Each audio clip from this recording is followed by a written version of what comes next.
तो बच्चों आज हम पढ़ेंगे डबल डिस्प्लेसमेंट रिएक्शन के बारे में।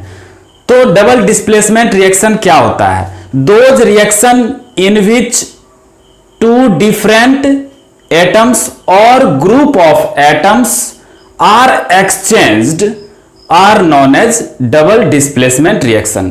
कहने का मतलब है कि वैसा रिएक्शन जिसमें दो अलग अलग एटम्स या group of atoms at a time exchange हो जाते हैं अपने एक कंपाउंड से, तो उसको हम डबल डिस्प्लेसमेंट रिएक्शन कहते हैं।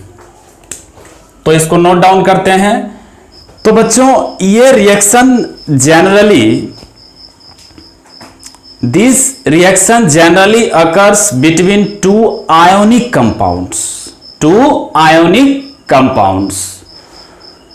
इन द सॉल्यूशन में जो दो आयोनिक कंपाउंड्स है उसके बीच ये रिएक्शन होता है, और इसीलिए इसे हम दूसरे तरह से भी डिफाइन कर सकते हैं। इसे हम आयोनिक कंपाउंड के संदर्भ में भी डिफाइन कर सकते हैं। तो बच्चों आयोनिक कंपाउंड्स के संदर्भ में कैसे डिफाइन करेंगे? Those reaction in which two ionic compounds in the solution react by exchange of their ions to form new compounds are called double displacement reaction। तो यहां पे आयोनिक कंपाउंड्स की बात हुई है। तो बच्चों जो आयोनिक कंपाउंड रिएक्टेंट्स के रूप में लेते हैं वो एक्वस सॉल्यूशन होता है, वो वाटर में सॉल्यूबल होता है, और इसमें से एक प्रोडक्ट के रूप में जो इनसॉल्यूबल सब्सटेंस प्राप्त होता है वो प्रेसिपिटेट कहलाता है। ऑलरेडी हमने प्रेसिपिटेट के बहुत सारे एग्जाम्पल्स पिछले वीडियो में भी देखा है। तो अब हम डबल डिस्प्लेसमेंट रिएक्शंस के एग्जाम्पल्स को देखते हैं। तो बच्चों पहला जो एग्जाम्पल है वो है कि barium chloride example number 1, barium chloride aqueous. ये रिएक्शन करता है बच्चों सोडियम सल्फेट के साथ, सोडियम सल्फेट एक्वस के साथ रिएक्शन करके क्या बनाता है बच्चों? तो बेरियम सल्फेट बनेगा, BaSO4 बेरियम सल्फेट बनेगा जो सॉलिड होता है। और क्या बनेगा बच्चों? तो और यहां पे सोडियम क्लोराइड एक्वस बनेगा, सोडियम क्लोराइड एक्वस में बनेगा। तो बच्चों आखिर इस रिएक्शन में क्या हो रहा है इसको ध्यान से समझेंगे। तो इस रिएक्शन में दोनों एनायन ने अपने पोजीशन को एक्सचेंज किया है, दोनों एनायन ने अपने पोजीशन को एक्सचेंज किया है। तो दोनों एनायन का मतलब है कि क्लोराइड आयन ऑफ BaCl2 का, बेरियम क्लोराइड का क्लोराइड आयन है ना, वो रिप्लेस हो गया किसके द्वारा? सल्फेट आयन के द्वारा, है ना। सोडियम सल्फेट के सल्फेट आयन के द्वारा रिप्लेस होकर के बेरियम सल्फेट का निर्माण किया, बेरियम सल्फेट बनाया। और जो इसमें सल्फेट आयन है, इसमें सोडियम सल्फेट का सल्फेट आयन है, वो रिप्लेस किया गया बेरियम क्लोराइड के क्लोराइड आयंस के द्वारा। तो ये हमारा फर्स्ट एग्जाम्पल था। दूसरा एग्जाम्पल बच्चों इसमें हम देखेंगे कि जब सिल्वर नाइट्रेट रिएक्शन करता है सोडियम क्लोराइड के साथ, When silver nitrate reacts with sodium chloride, तो क्या बनता है बच्चों? सिल्वर क्लोराइड का निर्माण होता है और सोडियम नाइट्रेट का निर्माण होता है। तो बच्चों ये जो सिल्वर क्लोराइड जो बना ये क्या होता है? व्हाइट प्रेसिपिटेट के फॉर्म में होता है है ना, व्हाइट प्रेसिपिटेट के फॉर्म में होता है। इस रिएक्शन में भी जो बेरियम सल्फेट है ये क्या है, ये व्हाइट प्रेसिपिटेट के फॉर्म में है, व्हाइट PPT। तो सेकेंड एग्जाम्पल हम इसमें देखते हैं कि AgNO3 एक्वस प्लस ये किसके साथ रिएक्शन करेगा, सोडियम क्लोराइड, NaCl एक्वस के साथ रिएक्शन करके क्या बनाएगा बच्चों, तो ये AgCl है ना, ये सॉलिड प्लस क्या बनेगा, तो सोडियम नाइट्रेट बनेगा, NaNO3 एक्वस। तो इस तरह से हम देख रहे हैं कि डबल डिस्प्लेसमेंट रिएक्शन हो रहा है। इसमें एक में डिस्प्लेसमेंट नहीं हो रहा है, इसमें दो डिस्प्लेसमेंट हो रहा है ना, कि Ag ने क्या किया, यहां पे डिस्प्लेस किया है ना, और ये सिल्वर क्लोराइड का फॉर्मेशन हुआ। इसी तरह बच्चों जो तीसरा एग्जाम्पल इसमें देखेंगे वो है कि iron sulphide dilute sulphuric acid के साथ, आयरन सल्फाइड ये क्या है, डाइल्यूट सल्फ्यूरिक एसिड के साथ रिएक्शन करके क्या बनाता है बच्चों, तो ये आयरन सल्फेट बनेगा, आयरन सल्फेट, और क्या बनेगा, हाइड्रोजन सल्फाइड गैस का फॉर्मेशन होता है। तो ये इसमें भी हम देख रहे हैं कि डबल डिस्प्लेसमेंट रिएक्शन हो रहा है। इसी तरह हम कॉपर सल्फेट के केस में भी देखते हैं, number 4, example number 4। So copper sulphate reacts with ammonium hydroxide, copper sulphate reacts with ammonium hydroxide, है ना, aqueous. Copper sulphate ammonium hydroxide के साथ रिएक्शन करके क्या बनाएगा बच्चों, तो CuOH का होल ट्वाइस, और क्या बनेगा, और NH4 का होल ट्वाइस SO4, NH4 का whole twice SO4।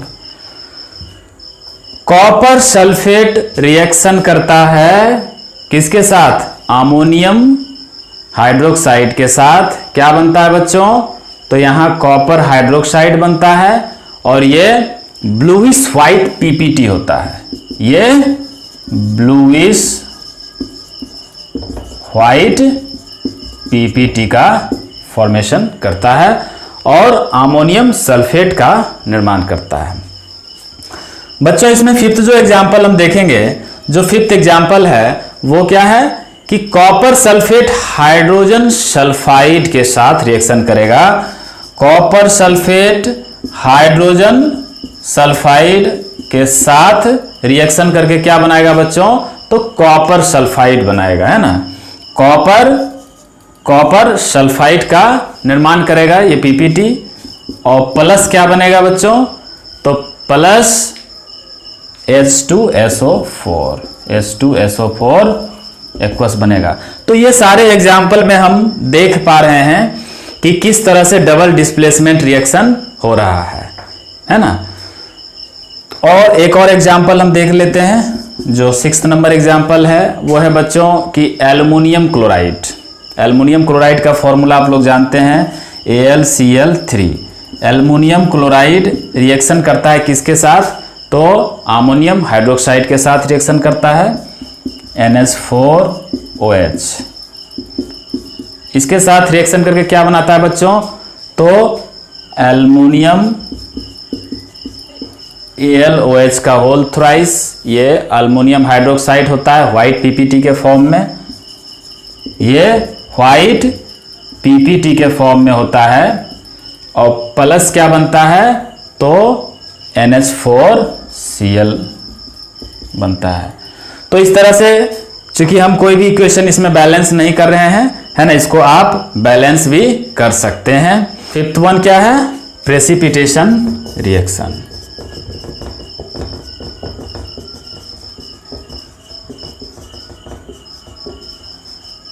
Precipitation reaction, तो बच्चों हमने अभी देखा डबल डिस्प्लेसमेंट रिएक्शन के बारे में। तो डबल डिस्प्लेसमेंट रिएक्शन में जब दो एक्वस सॉल्यूशन को लिया जा रहा था तो एज ए प्रोडक्ट हमें पीपीटी प्राप्त हो रहा था, है ना। और वो पीपीटी दैट मीन्स कि जो रिएक्शन में भाग लेने के बाद इनसॉल्यूबल सॉलिड के फॉर्म में बचते हैं वो पीपीटी कहलाते हैं। तो इसमें जो हम लोगों ने देखा कि एग्जाम्पल्स के फॉर्म में बहुत सारे डबल डिस्प्लेसमेंट रिएक्शंस में भी देखा, है ना। तो इसको डेफिनेशन टर्म में कैसे लिखेंगे बच्चों? The reaction in which one of the products formed is an insoluble substance and is thrown out of the solution as solid, that is called precipitate.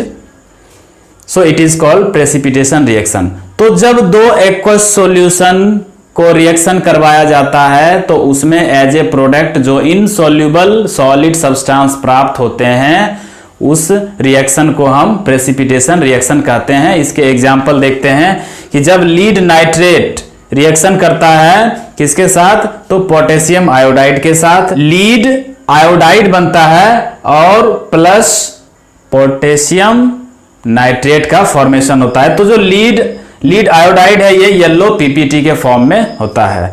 उसी तरह दूसरा एग्जांपल ऑलरेडी हमने इसको डबल डिस्प्लेसमेंट रिएक्शन में भी देखा है कि सिल्वर नाइट्रेट रिएक्शन करता है सोडियम क्लोराइड के साथ और क्या बनाता है बच्चों? सिल्वर क्लोराइड और सोडियम नाइट्रेट का फॉर्मेशन करता है। और यहाँ पे जो सिल्वर क्लोराइड है ये व्हाइट पीपीटी के फॉर्म में होता है।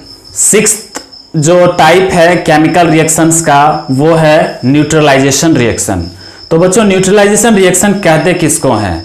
तो ए reaction in which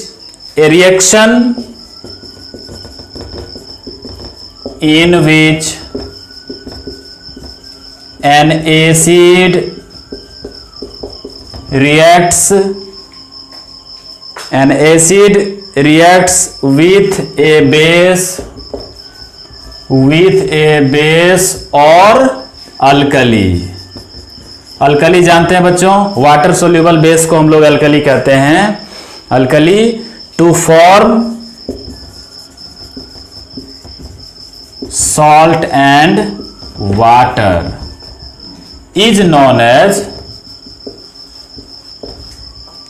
is known as neutralization reactions। मतलब कि बच्चों एसिड प्लस बेस मिलकर के सॉल्ट और वाटर का फॉर्मेशन करते हैं। तो बच्चों इसमें बहुत सारे एग्जाम्पल्स हैं, एक एक करके इसके एग्जाम्पल को हम देखते हैं कि सोडियम हाइड्रोक्साइड ये क्या है? बेस है। जब हाइड्रोक्लोरिक एसिड के साथ रिएक्शन करता है तो सोडियम क्लोराइड सॉल्ट और वाटर का फॉर्मेशन करता है। दूसरा एग्जांपल हम देख रहे हैं कि सोडियम हाइड्रोक्साइड जो एक बेस है ये सल्फ्यूरिक एसिड के साथ रिएक्शन करके सोडियम सल्फेट का निर्माण करते हैं जो एक साल्ट है और वाटर का फॉर्मेशन होता है। उसी तरह पोटेशियम हाइड्रोक्साइड हाइड्रोक्लोरिक एसिड के साथ रिएक्शन करके पोटेशियम क्लोराइड और वाटर का फॉर्मेशन करते हैं। ऑक्जेलिक एसिड COOH का होल ट्वाइस ये रिएक्शन करता है सोडियम हाइड्रोक्साइड के साथ और ये सोडियम ऑक्जेलेट का फॉर्मेशन करता है प्लस वाटर का फॉर्मेशन होता है। उसी तरह सोडियम हाइड्रोक्साइड जो कि एक बेस है ये एसिटिक एसिड CH3COOH के साथ रिएक्शन करके सोडियम एसीटेट का फॉर्मेशन करते हैं और वाटर का फॉर्मेशन होता है। तो बच्चों ये सारे रिएक्शंस को ज्यादा हम चैप्टर 2 में एसिड बेस साल्ट में पढ़ेंगे। Next reaction we have exothermic and endothermic reaction. इसमें पहले हम एक्सोथर्मिक के बारे में बात करते हैं। ऑलरेडी इसके बारे में हम पहले भी पढ़ चुके हैं, पहले के वीडियो लेक्चर में भी। तो वैसा रिएक्शन जिसमें हीट क्या होता है? लिबरेट होता है। वैसा रिएक्शन जिसमें हीट लिबरेट होता है या फिर हम कह सकते हैं हीट इवॉल्व होता है या हम कह सकते हैं हीट गिवन आउट होता है। तो the reaction in which the reactions in which heat is liberated या फिर evolved या फिर given out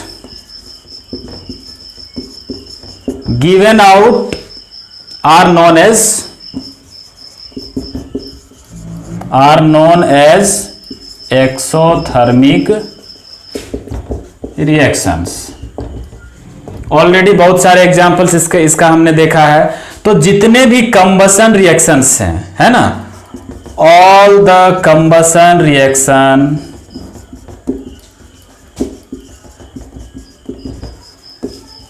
are exothermic reactions. तो बच्चों जितने भी कंबसन रिएक्शंस हैं वो एक्सोथर्मिक रिएक्शंस हैं। तो बच्चों इसके एग्जाम्पल को देखते हैं कि कार्बन जब ऑक्सीजन के साथ रिएक्शन करता है तो कार्बन डाइऑक्साइड और हीट एनर्जी रिलीज होती है। उसी तरह नेचुरल गैस के बर्निंग में भी जब मीथेन बर्न करता है तो ऑक्सीजन के प्रेजेंस में मीथेन CH4 जब ऑक्सीजन के प्रेजेंस में बर्न करता है तो carbon dioxide gas plus water और प्लस हीट एनर्जी रिलीज होती है। उसी तरह तीसरा जो एग्जांपल है बच्चों इसमें कि रिस्पायरेशन के केस में, है ना, तो रिस्पायरेशन के केस में क्या होता है कि जब ग्लूकोज ऑक्सीजन, जो ऑक्सीजन हम इनहेल करते हैं उस ऑक्सीजन के प्रेजेंस में ब्रेक डाउन होता है ग्लूकोज और वो कार्बन डाइऑक्साइड गैस रिलीज करता है, वाटर बनता है और एनर्जी रिलीज होती है। उसी तरह और भी इसमें एग्जांपल्स देख सकते हैं। और भी एग्जांपल इसमें है कि जैसे जितने भी ऑर्गेनिक मैटर हैं, वेजिटेबल मैटर हैं, वे सारे जब कंपोस्ट बनते हैं तो उसमें डीकंपोजिशन रिएक्शन होता है और इसे हम एक्सोथर्मिक रिएक्शन भी कहते हैं। आगे हम लोग इसमें देखते हैं इंडोथर्मिक रिएक्शन के बारे में। बच्चों इंडोथर्मिक रिएक्शन किसको कहते हैं? The reaction in which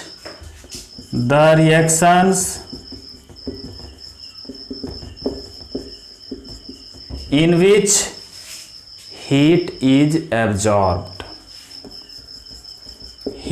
is absorbed या हम कह सकते हैं कि heat is supplied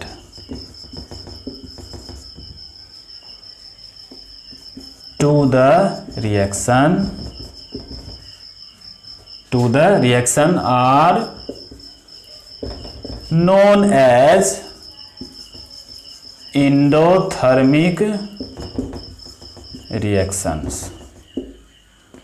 तो बच्चों इंडोथर्मिक रिएक्शंस के एग्जाम्पल को देखते हैं। जब नाइट्रोजन और ऑक्सीजन के साथ जब हम हीट सप्लाई करते हैं तो नाइट्रोजन मोनोऑक्साइड का फॉर्मेशन होता है। उसी तरह कैल्शियम कार्बोनेट में जब हम हीट सप्लाई करते हैं तो यह कैल्शियम ऑक्साइड और कार्बन डाइऑक्साइड के फॉर्म में प्रोडक्ट प्राप्त होता है। उसी तरह वाटर गैस के प्रिपरेशन में भी जब रेड हॉट को कार्बन को वाटर